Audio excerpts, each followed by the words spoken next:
Morning everybody, welcome back to Backyard Country Living. Jeff here. We're going to get a little rotary cutter work done today. We've got the Hardee 6-foot rotary cutter hooked to the Massey, and we got some stuff in the garden that it's kind of already bared its fruits and vegetables, and we're going to go ahead and mow it down, and we may even disc it up later and plant a few late things that see if we can have some stuff later down the road, maybe some peas and stuff that would be ready for the fall and everything. But we finally have gotten some rain here. Boy, it was a few weeks ago we did a video where we were watering the garden with the tank on the trailer, and over the last week and a half we've had over 5 inches, so some much welcome and needed rain. It's kind of been spread out, so the humidity is up today. It's going to be about 86, but definitely thankful for the rain. But anyway, we'll get started here, kind of look at this mower, maybe get some up close stuff and tell you the history of it and what I know about it, and what kind of mower it's been over the years, and then we'll get started over here in the garden. So taking a closer look up at this rotary cutter, as I say, it is a Hardee. This cutter my dad bought, I'm guessing in the late 70s, early 80s. I can remember it from way back. I bought it new. To say it's been a good cutter would be an understatement. It's been a great cutter. It's very thick, heavy duty. I think, all in all, I think Hardee makes some good stuff, but you will not find this model in Hardee's lineup today. It definitely is an older unit. That is not the original gearbox. As you can imagine, being the age of this thing, and it's been cutting some heavy duty stuff, so we did replace that gearbox. I got that from Agri Supply. I want to say maybe 12, 15 years ago that box was replaced. I think that's a Grizzly gearbox there. And this gearbox has, as you can see up front here, a slip clutch. Some models and some things with a PTO have a shear pin, but I've always preferred the slip clutch. So if you hit something, rather than having to worry about breaking a pin and going and finding a shear pin to go back in there, it just the clutch will just slip. I've always liked that concept. But anyway, you can see the model there, T172LT.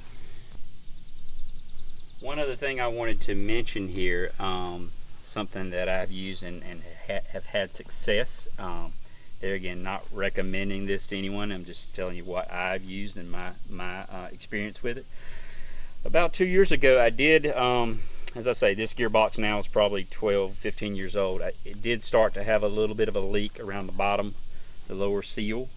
Each time you would move the cutter, you would see just a small puddle of the gear oil on the ground.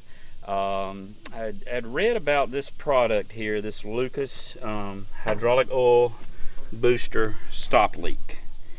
I believe I got that from Tractor Supply. I can't remember what it cost, but you can find it online, I'm sure, if you can't find it there. So anyway, what I did, it had really good reviews about stopping leaks around seals and hoses and different things. So each time when I would use the mower, I would check the the gear. Of course, you take out the top plug here to fill, and then you got the little bottom plug here. Once the oil starts running out there, you've got enough in it. So each time that I don't know, I'd have to add maybe a half a cup or something. It wasn't leaking terribly bad, but I would put this Lucas, instead of just putting the regular 80, 90 weight gear oil, I would put the Lucas in as a replacement. And I'm going to say at the beginning of last year, during the spring mowing season, I probably did that, I don't know, maybe 3-4 times. Each time I would mow, I don't know, every few weeks or a month apart or whatever, I would add the Lucas. And I would say that so far this year, I might have put this in there at the beginning of the spring a little bit, but I have not had to add any more. So it appears to have practically stopped the leak or reduced it to the level that it's really not even much of a concern now. So anyway, that's just something that's worked for me. I have heard of people, if they had a leaky gearbox or whatever like that, they would just fill it with regular grease, like you use to grease a machine. Yeah, I can't see why that wouldn't work. I don't know if you use it a lot. I don't know, that grease probably gets caked up over time or whatever. I don't know if it, I guess it gets slung around in there and that would lubricate the gears, but I have read that if you got, I guess if you got a severe leak and you don't want to mess with replacing it or do the seals, that would probably do the trick as well. But anyway, just one little tip there. Moving to the back of the mower, I did replace the tail wheel about 2 years ago. The original wheel was had gotten in pretty bad shape, so once again I got that from Agri Supply. Just a new standard wheel to go on there, so that works pretty good. One more thing I wanted to mention about the mower versus the tractor that you're using, and most of you can Google this. It's a general rule of thumb. This tractor's got 34 horsepower at the PTO. It's a 6-foot mower. General rule of thumb that I've always read is about 5 horsepower per foot. So no problems. 6 times 5 is 30. So a 30 horsepower PTO should handle this mower with no problems. We got 34 here, so a little extra there. But anyway, that's just standard practice that I think is kind of a general rule of thumb when you're sizing your mower with your PTO power. So taking a look under the mower here, of course you see the blades that give way when you hit something.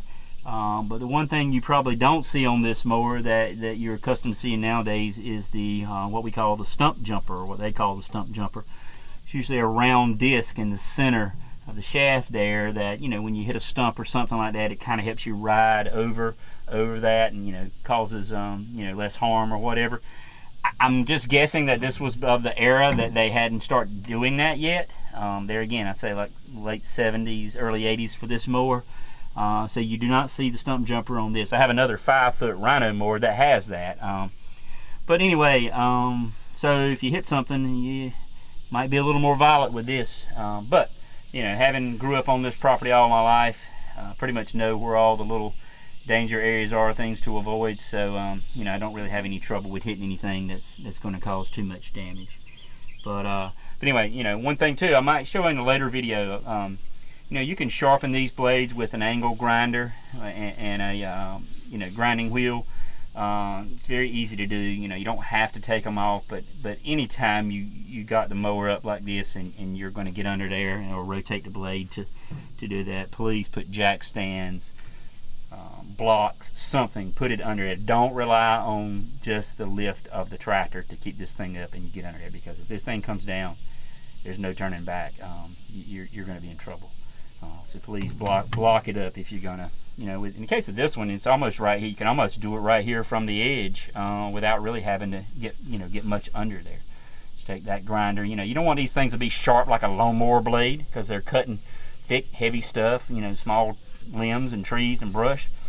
So, but every now and then, it doesn't hurt to put a little edge. I probably need to think about getting new blades for this, not too far down the road. But anyway. We'll get this baby fired up, and like I said, we're going to mow a few things in the garden that have pretty much produced all they're going to do, and see what that looks like. See you in a bit.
say too, Spencer got a close up there of the PTO shaft, and being an older mower and this having some things that's been replaced over the years, it does not have the sleeve that goes on the outside of the PTO shaft. That's kind of a safety feature.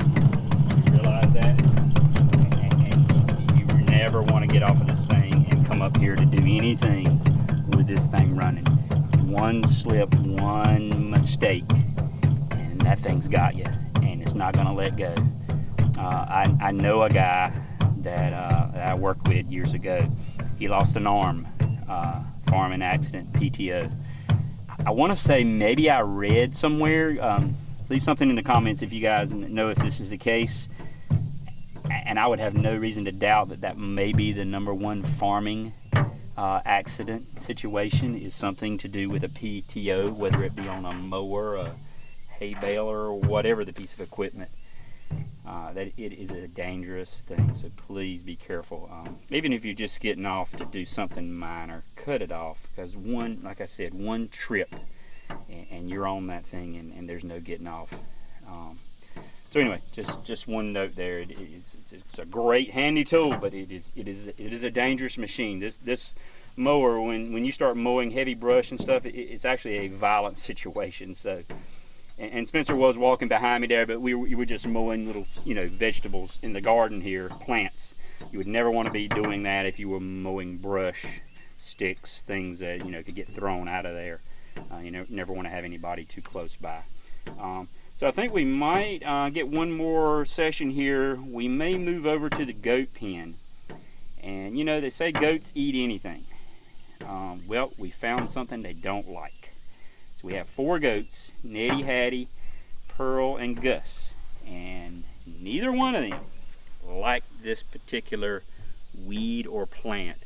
I'm not sure. We'll see if we can come up with a little plant identifier you have on your phone or your camera or whatever, and give you a name for this, but they don't like it, and there's quite a bit of it growing in the goat pen. So we're going to see if we can get in there and just kind of mow it down. It's just starting to kind of overtake the pen, and the fact that they don't eat it. Not sure, but we found something they don't like. They'll eat cans, they'll eat poison ivy. Goats eat anything. They don't eat this. Okay.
Everybody, there we have it. We've got the Perilla, as we have been informed by Emily, Spencer's wife, just came out and use the little plant app on her phone. So if anybody knows anything about this, or knows anything different than what we're saying, that's what the app identified it as.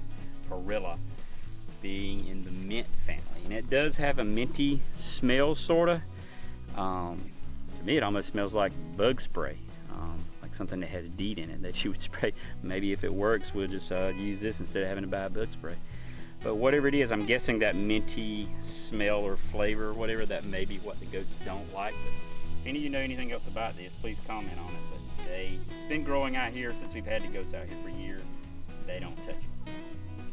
As you can see, Pearl here they just got through eating some Bradford pear leaves, and they don't want to have nothing to do with it. Pearl over there, and Gus is a little tan one. There are the babies, and then we got 2 more over there, and all of them have been out here. Nobody wants to touch it. Guess you'll have to finish that up with the weed eater stents. But anyway, that's going to do it for this video. I hope you enjoyed the rotary cutting, brush hogging, or around here a lot of people call it bush hogging. And I know that's a brand name of, very popular brand name of, different implements. But I don't know, brush hog, bush hog, about all the same thing. But anyway, it's a very handy tool in keeping everything cleaned up during the summer months. So anyway, if you liked it, maybe give me a thumbs up, give us a subscribe, and we'll continue to do this and really enjoy it, and really enjoying a lot of the positive feedback. A lot of you have been giving. It really makes us feel good about the country life and doing these things that we enjoy. So anyway, I guess we'll catch you on the next one. Thanks.